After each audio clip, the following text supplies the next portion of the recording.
आचार्य चाणक्य की गिनती भारत के सर्वश्रेष्ठ विद्वानों में की जाती है। आचार्य चाणक्य ने अपने ज्ञान और अनुभव से जो कुछ भी जाना और समझा, उसे अपनी पुस्तक चाणक्य नीति में दर्ज किया है। आचार्य चाणक्य की चाणक्य नीति आज भी प्रासंगिक है।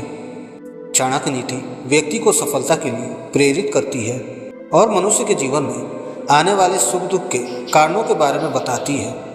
यही कारण है कि आज भी बड़ी संख्या में लोग चाणक्य नीति का अध्ययन करते हैं और अपने जीवन को बेहतर बनाते हैं। दोस्तों, आज के इस वीडियो में हम आचार्य चाणक्य की खास नीतियाँ आपके साथ शेयर करेंगे, जिन्हें अपनाकर आप अपने जीवन को सफल और आसान बना सकते हैं। तो चलिए शुरू करते हैं आज का वीडियो। मूर्ख लोगों से कभी विवाद नहीं करनी चाहिए, क्योंकि ऐसा करने से हम अपना ही समय नष्ट करते हैं। ऋण, शत्रु और रोग को कभी छोटा नहीं समझना चाहिए। इन्हें जल्द से जल्द चुका देना चाहिए। भगवान मूर्तियों में नहीं बसता, आपकी अनुभूति ही आपका ईश्वर है और आत्मा आपका मंदिर। भाग्य भी उन्हीं का साथ देता है जो कठिन से कठिन परिस्थितियों में भी अपने लक्ष्य के प्रति अडिग रहते हैं। जो आपकी बात को सुनते हुए इधर उधर देखे, उस आदमी पर कभी भी विश्वास न करें। दूसरों की गलतियों से सीखो। अगर अपने ही ऊपर प्रयोग करके सीखने का प्रयास करोगे तो आयु कम पड़ जाएगी। किस्मत के सहारे चलना अपने पैरों पर कुल्हाड़ी मारने जैसा है। ऐसे लोगों को बर्बाद होने में वक्त नहीं लगता। कोई भी व्यक्ति उच्च स्थान पर बैठकर ऊंचा नहीं हो जाता, बल्कि हमेशा अपने गुणों से ऊंचा होता है। उस स्थान पर एक भी पल नहीं ठहरना चाहिए जहां आपकी इज्जत ना हो, जहां आप अपनी जीविका नहीं चला सकते, जहां आपका कोई दोस्त नहीं हो और जहां ज्ञान की तनिक भी बातें ना हो।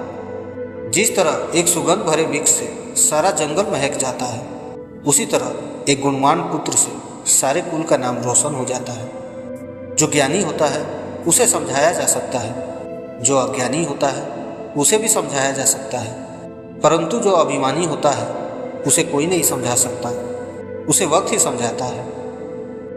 चंद्रमा एक होकर भी उस अंधकार को दूर कर देता है जो तारे असंख्य होते हुए भी दूर नहीं कर पाते।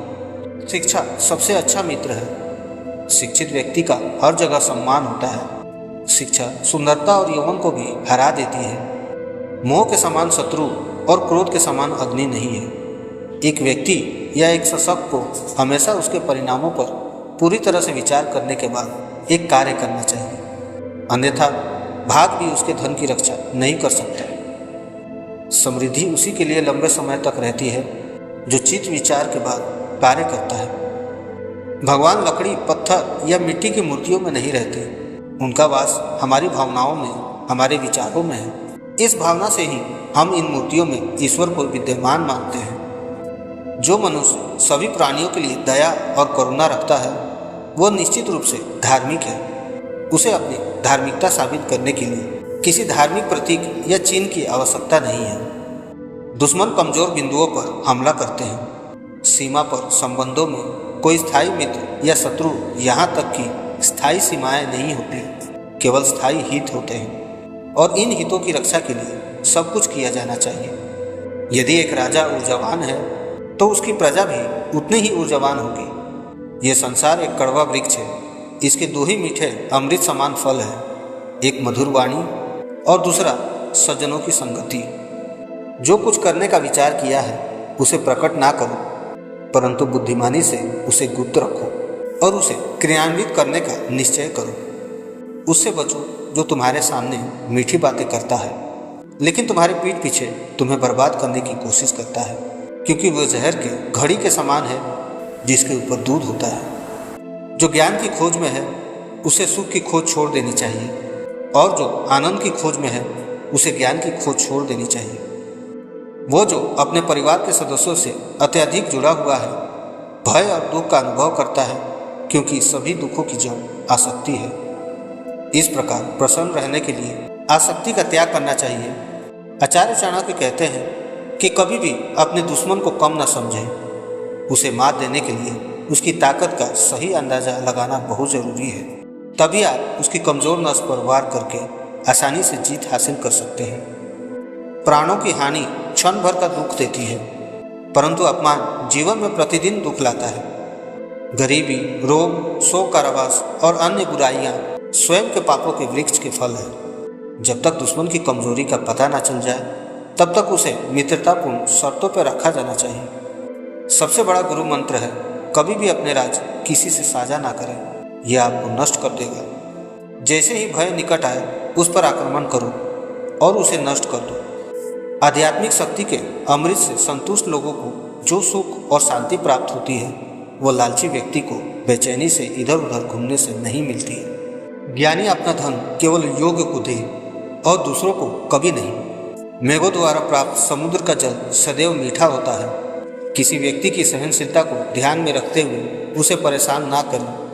पहले 5 साल अपने बच्चों के साथ एक प्यार की तरह व्यवहार करें। अगले 5 साल तक उन्हें डांटें। जब तक वे 16 वर्ष के नहीं हो जाते तब तक उनके साथ एक मित्र की तरह व्यवहार करें। आपके बड़े हो चुके बच्चे आपके सबसे अच्छे दोस्त हैं। बुरे साथी पर भरोसा मत करो और ना ही साधारण मित्र पर भी भरोसा करो, क्योंकि अगर वो तुमसे नाराज हो गया तो वो तुम्हारे सारे राज खोल देगा।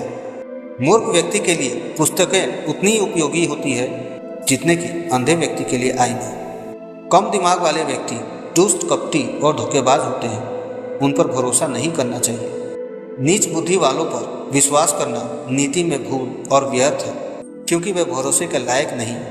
प्रशासक को नीच बुद्धि वालों पर विश्वास करके विपत्ति को निमंत्रण नहीं देना चाहिए। जिस तरह एक सूखा पेड़ आग लगने पर पूरे जंगल को जला देता है, उसी तरह एक दुष्ट पुत्र पूरे परिवार को नष्ट कर देता है। हमारा शरीर नश्वर है, धन स्थायी नहीं है और मृत्यु सदैव निकट है। इसलिए हमें तुरंत पुण्य के कार्यों में संलग्न होना चाहिए। जो धन के लेन देन में, ज्ञान अर्जन में, खाने में और व्यापार में लज्जा का त्याग करता है वही सुखी होता है। जिसका ज्ञान किताबों तक सीमित है और जिसका धन दूसरों के कब्जे में है, वो जरूरत पड़ने पर न तो अपने ज्ञान का उपयोग कर सकता है और न ही अपने धन का। हमें अतीत के लिए चिंतित नहीं होना चाहिए और न ही भविष्य के बारे में चिंतित होना चाहिए। समझदार लोग केवल वर्तमान में रहकर अपना कार्य करते हैं। जिस प्रकार एक सुगंधित पुष्पों से लदा वृक्ष सारे वन में सुगंध फैलाता है, इसी प्रकार एक योग पुत्र पूरे परिवार, समुदाय और देश का नाम रोशन करता है। कोई व्यक्ति कर्म से महान होता है, जन्म से नहीं। कोई काम शुरू करने से पहले हमेशा अपने आप से 3 प्रश्न पूछे। मैं यह क्यों कर रहा हूँ, इसका परिणाम क्या हो सकता है और क्या मैं सफल हो सकता हूँ। वासना के समान विनाशकारी कोई रोग नहीं है।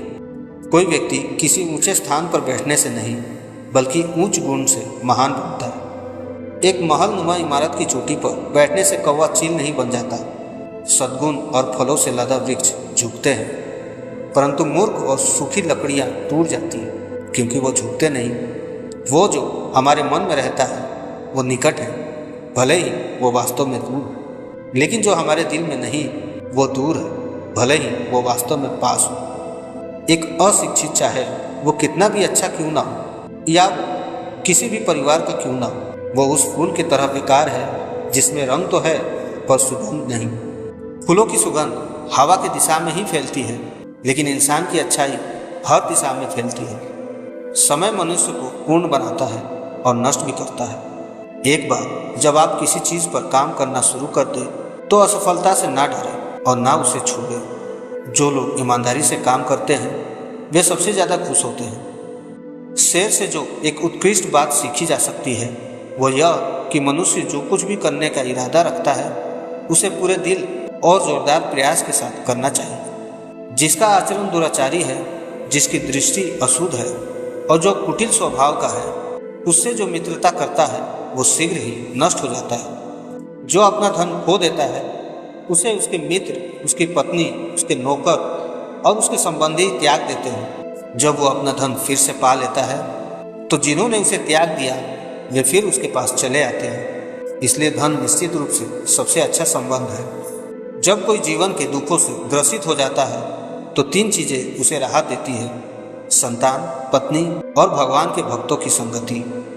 सांप भले ही जहरीला ना हो, उसे विषैला होने का ढोंग करना चाहिए। एक व्यक्ति को बहुत ईमानदार नहीं होना चाहिए। सीधे पेड़ पहले काटे जाते हैं और ईमानदार लोगों पर पहले शिकंजा कसा जाता है। दुष्ट संगति का त्याग करो और संतों की संगति करो। दिन रात पुण्य अर्जित करो और सदा उस पर ध्यान करो जो शाश्वत है, उसे भूल जाओ जो अस्थायी है। धन, एक मित्र, एक पत्नी और राज्य वापस प्राप्त किया जा सकता है, लेकिन यह शरीर खो जाने पर कभी भी प्राप्त नहीं हो सकता है। मूर्ख लोगों से कभी विवाद नहीं करना चाहिए, क्योंकि ऐसा करने से हम अपना ही समय नष्ट करते हैं। नौकर को उसके कर्तव्य के निर्वहन में, रिश्तेदार को कठिनाइयों में, मित्र को विपत्ति में और पत्नी को दुर्भाग्य में परखें। एक अस्थायी संबंध विशेष उद्देश्य या धन पर निर्भर होता है। एक व्यभिचारी माँ, एक सुंदर पत्नी और एक अज्ञानी पुत्र अपने ही घर में दुश्मन होते हैं। जो जन्म से अंधे होते हैं वे देख नहीं सकते। वैसे भी अंधे वे लोग हैं जो वासना की पकड़ में हैं। अभिमानी लोगों को बुराई का बोध नहीं होता, और जो धन कमाने पर तुले हैं वे अपने कामों में कोई पाप नहीं देखते। जिसका पुत्र उसका आज्ञाकारी है, जिसकी पत्नी का आचरण उसकी इच्छा के अनुसार है, और जो अपने धन से संतुष्ट है, उसका स्वर्ग यही पृथ्वी पर है। जिसके पास धन है उसके सब मित्र हैं। बुद्धिमान व्यक्ति को सारस की भांति अपने इंद्रियों को वश में करना चाहिए और अपने स्थान, काल और योग्यता को जानकर अपने उद्देश्य को पूरा करना चाहिए। दुष्ट व्यक्ति व्यवहार करने पर भी हानि पहुंचाता है। एक दुष्ट पत्नी, एक झूठा दोस्त, एक दुष्ट नौकर और घर में एक सांप के साथ रहना मृत्यु के अलावा और कुछ नहीं है। मेहनत करने से दरिद्रता नहीं रहती, धर्म करने से पाप नहीं रहता, मौन रहने से कला नहीं होता और जागते रहने से भय नहीं होता। संतुलन मन के समान कोई तपस्या नहीं और संतोष के समान कोई सुख नहीं। लोभ जैसा कोई रोग नहीं और दया जैसा कोई पुण्य नहीं। जंगल की आग पेड़ों को जलाकर राख कर देती है। शीतलता और सुगंध के गुणों से संपन्न महंगा चंदन का पेड़ भी जलने से नहीं बच सकता। उसी प्रकार दुष्ट अपने हितैषियों को भी हानि पहुंचाते हैं। जो अपने लक्ष्य को निर्धारित नहीं कर सकता वो जीत नहीं सकता। किसी व्यक्ति के भविष्य को उसके वर्तमान परिस्थितियों के आधार पर मत आंकिए, क्योंकि समय में इतनी ताकत है वो काले कोयले को चमकदार हीरो में बदल सकता है। भाग्यवादी मनुष्य जो पूरी तरह से भाग्य पर निर्भर करता है नष्ट हो जाता है। नदी के किनारे के पेड़, दूसरे के घर में एक महिला और बिना सलाहकार के राजा निसंदेह तेजी से विनाश के लिए जाते हैं। एक मृत जन्मा पुत्र रगाए वाले मूर्ख पुत्र से श्रेष्ठ होता है। पहला क्षण भर के लिए दुख देता है, जबकि दूसरा प्रज्वलित अग्नि के समान अपने माता पिता को जीवन भर के लिए दुख से भस्म कर देता है। जिस व्यक्ति की दूसरों द्वारा प्रशंसा की जाती है उसे योग्य माना जाता है, हालांकि वह वास्तव में सभी गुणों से रहित हो सकता है। परंतु जो मनुष्य अपनी स्तुति करता है वो भले ही सब गुणों का स्वामी इंद्र ही क्यों ना हो, लज्जित होता है। जो व्यक्ति भविष्य की परेशानियों से अवगत है और अपनी बुद्धि से उनका मुकाबला करता है वो हमेशा खुश रहता है। और जो व्यक्ति बिना काम किए अच्छे दिनों के आने की प्रतीक्षा करता है वो अपने जीवन को नष्ट कर देता है। खुश रहने का मतलब ये नहीं कि सब कुछ ठीक है, बल्कि इसका मतलब है कि अपने दुखों के ऊपर जीवन जीना सीख लिया है। किसी का भी अपमान नहीं करना चाहिए।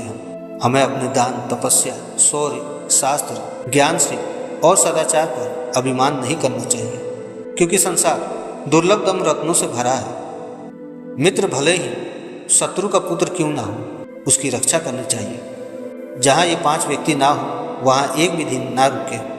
एक धनी व्यक्ति, एक वैदिक विद्या में पराप्त ब्राह्मण, एक राजा, एक नदी और एक वैद्य। प्रेम पूर्ण वचनों से सभी प्राणी प्रसन्न होते हैं और इसलिए हमें ऐसे शब्दों को संबोधित करना चाहिए जो सभी को भाते हैं, क्योंकि मीठे शब्दों की कोई कमी नहीं है। तो आज की वीडियो में बस इतना ही। फिर मिलेंगे एक और नए वीडियो के साथ। तब तक के लिए जय हिंद, जय भारत।